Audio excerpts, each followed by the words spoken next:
The village was ready to stone her until she started singing the language of the dead. I still remember the morning we found her.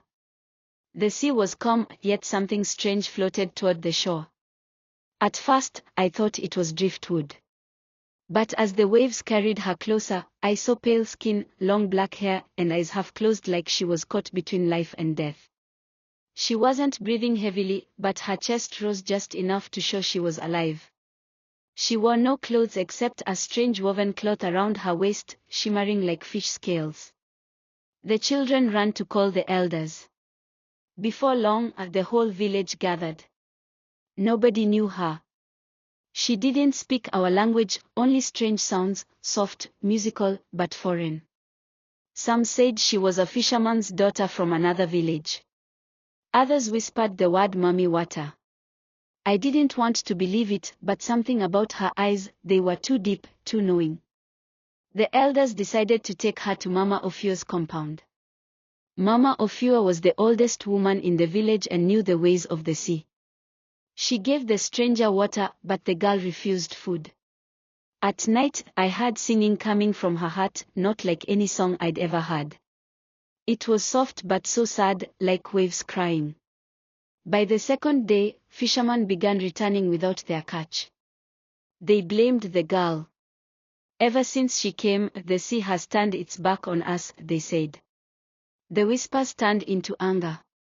By the third day, some men said they saw her standing at the edge of the water at midnight, talking into the waves. That's when the trouble truly began. By the fourth day, the village was no longer curious, it was afraid. Old Pa Enitan swore he saw the girl's shadow in the lagoon when she was sitting far from it. A spirit can be in two places at once, he said. That night, his son's fishing net tore apart, and he came back with nothing. By morning, everyone was pointing fingers. Some women said her beauty was too dangerous. No human should have a face like that unless it was borrowed from a spirit, one muttered as we fetched water. Mama Ofuo tried to calm the people. She is not evil. The sea brought her to us, maybe for help, she insisted. But the truth was, even Mama Ofuo kept salt under her pillow that night, a charm against spirits. On the fifth day, the girl wandered to the market. Children followed her, whispering and giggling, until one boy threw a stone that hit her leg. She didn't cry. She just stared at him until he ran. The women selling fish refused to touch the coins she offered. Keep your spirit money, they shouted. She left quietly, but her eyes looked darker than before. By evening, the fisherman held a meeting. Chief Olyomide stood before everyone. Since she came, our nets are empty. If we don't send her back to the sea, hunger will kill us. Voices roared in agreement.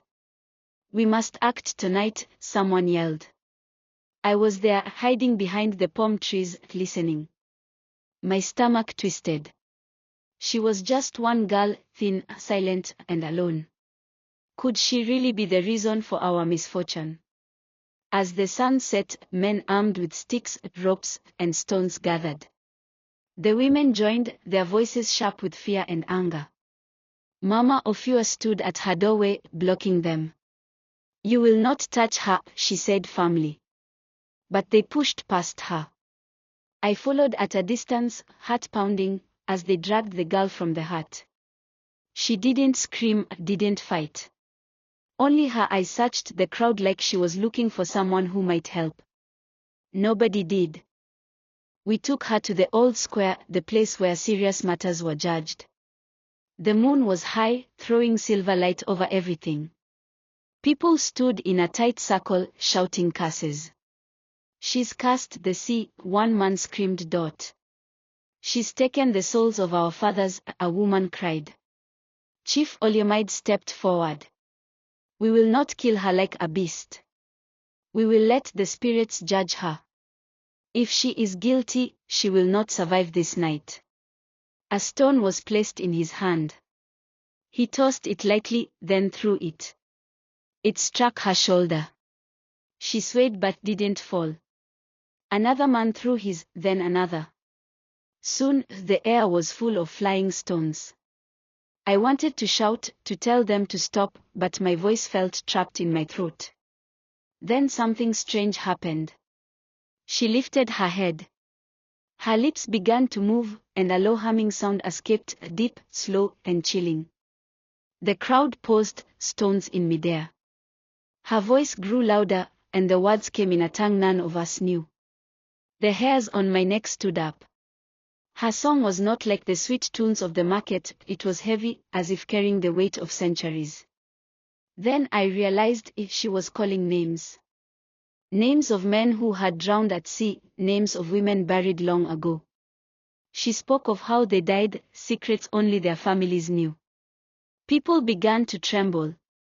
One old man dropped to his knees, tears streaming down his face. "That is my brother's name," he whispered. The stones stopped falling. Don't forget to like and subscribe to my YouTube channel.